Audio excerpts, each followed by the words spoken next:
বিসমিল্লাহির রহমানির রহিম। আসসালামু আলাইকুম বন্ধুরা, আমি লুৎফুন্নেসা, দেখছেন আমার channel Islamic woman Lutfunnesa.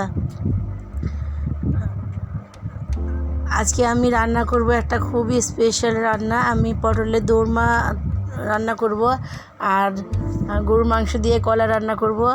Please skip না করে পুরোটাই দেখে নেবেন।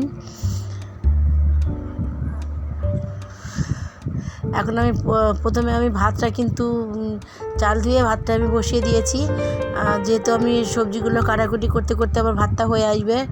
আর এখন আমি একটু পটলগুলো একটু কেটে নিচ্ছি। তো আমি কিভাবে দোরমাটা বানাবো আজকে কিন্তু আমি পুরোটাই দেখাবো। প্লিজ স্কিপ না করে পুরো ব্লগটাই দেখবেন। আর একটা কথা বলছি, প্লিজ সাবস্ক্রাইব করে পাশের বেল আইকনটা বাজিয়ে দেবেন, যাতে আমার দেওয়া ভিডিও নোটিফিকেশান আপনাদের কাছে যেতে পারে। আর প্লিজ একটা লাইক দিয়ে দেবেন, যাতে আপনাদের লাইকটা কিন্তু আমার কাছে অনেক অনেক মূল্যবান। আর ভালো লাগলে একটা কমেন্ট করে দেবেন। তো আমি এখন পটলগুলোকে একটুখানি উপর থেকে চেঁচে নিয়েছি। আমি খোলাটা কিন্তু পুরো মোটা করে বাদ দিইনি, কারণ মোটা করে বাদ দিলে কিন্তু দোরমাটা ভালো হবে না।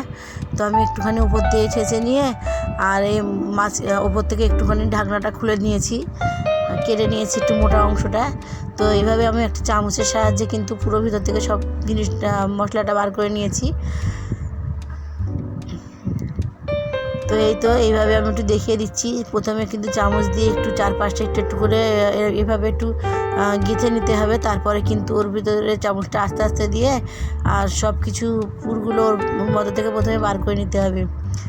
আর একটা জিনিস, আমি কিন্তু এই পুরটা ফেলবো না, এই পুরটা কিন্তু আমার কাজে লাগবে। আমি কিন্তু ওটাকে আবার আমি মশলার সাহায্যে একটু কষে নেব। আর এখানে আমি 2টো ডিম দেবো, পেঁয়াজ কুচি করে নিয়েছি, রসুন নিয়েছি, কাঁচা লঙ্কা 2টো কুচি করে নিয়েছি। আমি কিন্তু এইগুলোকে একটা পুর তৈরি করব পটলের মধ্যে দেওয়ার জন্য। আর স্কিপ করলে কিন্তু দেখতে পাবেন না, প্লিজ স্কিপ করবেন না, পুরোটাই দেখে নেবেন। আর ভালো লাগলে একটা কমেন্ট করে আমাকে জানাবেন কীরকম লেগেছে আমার রেসিপিটা। তো আমি ওখানে কলা দিয়ে ডাল করা মাংস আছে, আমি কলা রান্না করব। তো আমার ডাল করা মাংস রেসিপিও কিন্তু আমার ব্লগে দেওয়া আছে। আমার কিন্তু অনেক ব্লগ আছে, যে রেসিপি আছে, যেখানে আমি গরুর মাংসকে আমি জাস্ট লবণ আর গুঁড়ো লঙ্কা দিয়ে আমি ডাল করে রেখেছি। তো আমি সেটাকে এখন পেঁয়াজ মশলা দিয়ে আমি যেভাবে আর কি মাংস রান্না করি সেভাবে প্রথমে মাংসটা কষিয়ে নেব।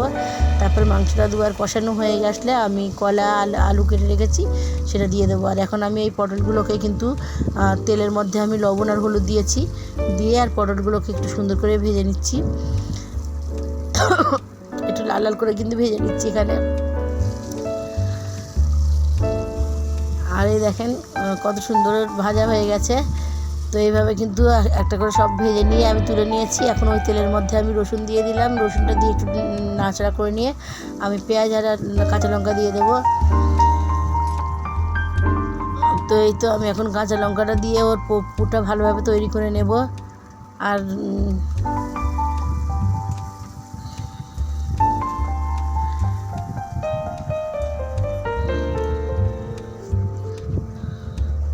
তো এরই মধ্যে কিন্তু আমার অনেকগুলো বন্ধু আমাকে কমেন্ট করে আর দেখে, আমার ব্লগগুলো দেখে, নোটিফিকেশান যাওয়ার সঙ্গে সঙ্গেই দেখে নেয় আর আমাকে কমেন্টের মধ্যে জানায়ও। তো তার মধ্যে একটা আছে জান্নাত, নামটা আমার ঠিক মনে আসছে না। তো জান্নাতুল কীরকম, আমি ঠিক আছে, এরপরে না কিন্তু নামটা আমি ঠিক করে আমি মনে করে নিয়ে আমি বলবো। আরও 2-1টা বন্ধু হয়েছে, তো আমার খুব ভালো লাগে, খুব সুন্দর সুন্দর কমেন্ট করছে। তো অনেক ধন্যবাদ আপু, আপনাদের জন্য দোয়া রইল। আমার জন্য দোয়া করবেন যাতে আমার চ্যানেলটা অনেক এগিয়ে যায়। আর আপনাদের জন্যও দোয়া রইল, যাতে আপনারা নিজেদের পরিবার বাচ্চা কাচ্চা নিয়ে সুখে শান্তিতে বাস করতে পারেন। আর তার সঙ্গে সঙ্গে আমাকে একটুখানি হেল্প করবেন, সাহায্য করবেন, কারণ আপনাদের লাইক, কমেন্ট, সাবস্ক্রাইব ছাড়া কিন্তু এই যে ইউটিউব প্ল্যাটফর্মটা, এখানে কিন্তু এগিয়ে যাওয়া কারোর সাধ্যের বাইরে, সবারই কেউ কিন্তু এগিয়ে যেতে পারবে না যতক্ষণ না এই প্ল্যাটফর্মে, যতক্ষণ না পাবলিকের বা সবার যতক্ষণ না সহযোগিতা পাই। তো এখানে আমাকেও এগিয়ে যাওয়ার জন্য আপনাদের সবার সহযোগিতা অনেক প্রয়োজন। আর এখানে আমি কিন্তু কথা বলতে বলতে পুরটা বানিয়ে নিয়েছি। তো আমি কীভাবে বানিয়েছি হয়তো দেখে নিয়েছেন। তো আমার পুরটা বানানো হয়ে গেলে আমি কিন্তু ওটা একটা বাটির মধ্যে তুলে নিয়েছি। তো এখন আমি তরকারিটা যেটা রান্না করব তার জন্য আরও একটু তেল দিয়ে দিলাম। দিয়ে আমি এখানে পেঁয়াজ মশলা দিয়ে একটু সুন্দর করে কষে নেব। আর তারপরে আমি পটলগুলো দেব। তো আর ওইদিকে দেখতেই পাচ্ছিলেন যে আমি কিন্তু গরুর কলা রান্নাটা বসিয়েছি। আমি নাড়াচাড়াও করে নিয়েছি, কিন্তু আমি একদমই খেয়াল করিনি যে আমি চুলোটাই তো জ্বালাইনি। আমি কিন্তু চুলোটা না জ্বালিয়েই আমি ভাবছিলাম যে কিসের জন্য ওটা হচ্ছে না। তো আমি যখন ঢাকনাটা খুলেছি ঠান্ডা ছিল, কিন্তু আমি মানে এতটাই আমি ভিডিও করছিলাম আর যেহেতু কাজ করছি, তো রান্নাটা আমার একটু দেরি হয়ে গিয়েছিলো। তো সব মিশিয়ে আমার পুরো খেয়ালই ছিল না, কিন্তু আমি এই জাস্ট একটু আগে চুলোটা জ্বালালাম। তো এতক্ষণ বুঝিয়ে আমার মাংসটা কষানো হয়ে আসতো, কিন্তু কিছু করার নেই, আমি ভুলে গিয়েছিলাম, খেয়াল করিনি। তো এখন আমি পেঁয়াজটা একটু কষানো হয়ে গেলে আমি আলুটা দিয়ে দিয়েছি। আর এই যে পটলের উপরে যে ঢাকনাগুলো ছিল সেইগুলো একটু দিয়ে দিয়েছি। তো আলুটা একটু ভুনা ভুনা করবো ভালো করে, ওটা কষাতে দিয়েছি। আর এখন আমি পুরটা পটলের মধ্যে রেখে দিচ্ছি, মানে ভরে নিচ্ছি। তো একটুখানি চেপে চেপেই পুরগুলো পুরো ভালো করে, কেন পুরটা তো একটু বেড়েই গেছে, যা ওর যতটা দানা ছিল ওর ভিতরে, যতটা ওর মশলাটা ছিল, তার সঙ্গে আবার দুটো ডিম হচ্ছে পেঁয়াজ দিয়েছি। তো সব মিশিয়ে একটু বেশি হয়ে গেছে। সুন্দর করে একটু ভালো করে চিপে চিপে একটু ওর ভিতরে পটলের ভিতরে পুরগুলো দেব। দেখেন কিভাবে দিচ্ছি।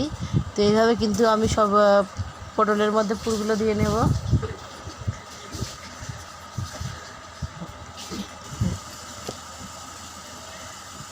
তো এই তো পুরে নিয়েছি, পটলের মধ্যে পুরগুলো দিয়ে দিলাম। আর এই যেটা বেঁচেছে সেটা কিন্তু আমি তরকারিটার মধ্যে দিয়ে দেবো। তরকারিটা কিন্তু একটু সুন্দর ঘন হবে। আর এখানে আমার হাতটা দেখতে পাচ্ছেন, আমার কিছু মনে করবেন না, যদি খারাপ লাগে প্লিজ ক্ষমা সুন্দর দৃষ্টিতে দেখবেন। মানুষ মাত্রই তো ভুল হয়, তাই না?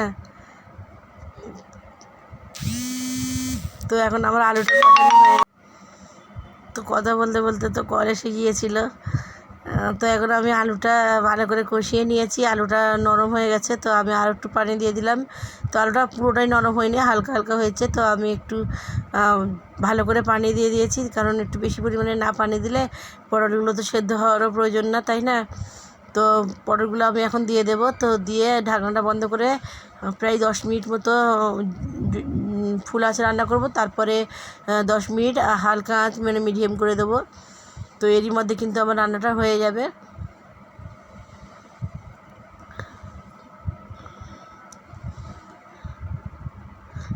আর এই পটলের দোরমা তো অনেকেই অনেক রকম করে তৈরি করে, কেউ চিংড়ি মাছ দিয়ে করে, কেউ শুধু সবজি দিয়েও করে। তো আমি ডিম দিয়ে করছি, একবার করে দেখতে পারেন, খুবই ভালো লাগবে। এটা কিন্তু মাছ ভাত ফেলে কিন্তু পটল দোরমাটা কিন্তু খেতে হবে আমার মতে বলে। তো দেখেন কত সুন্দর একদম মাখো মাখো হয়ে গিয়েছে। আমি কিন্তু ঢাকনাটা খুলে একবার মাঝখানে উল্টেও দিয়েছিলাম। তো আমার এই তো রান্না শেষ। তো এটা হচ্ছে দোরমা, আর এটা কলা দিয়ে মাংস দিয়ে রান্না। তো এর আগে তো কলা রান্না আমার আছে রেসিপিতে, চচ্চড়ি আছে। তো যদি না দেখে থাকেন প্লিজ আমার চ্যানেলে গিয়ে দেখে আসতে পারেন। আর এখন আমরা ভাতটা খেয়ে নিচ্ছি। তোর বাবাও খেয়ে বলছিল খুবই মজা হয়েছে।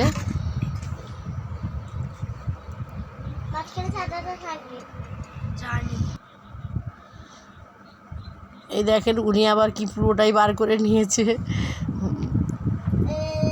তো আমরা এখন খেতে বসে যাচ্ছি সবাই। তো এখানে আমি ব্লগটা শেষ করছি। সবাই দোয়া করবেন আমার জন্য, আমার বাচ্চাদের জন্য। আর এখানে আমি শেষ করছি। আসসালামু আলাইকুম ওয়া রাহমাতুল্লাহি।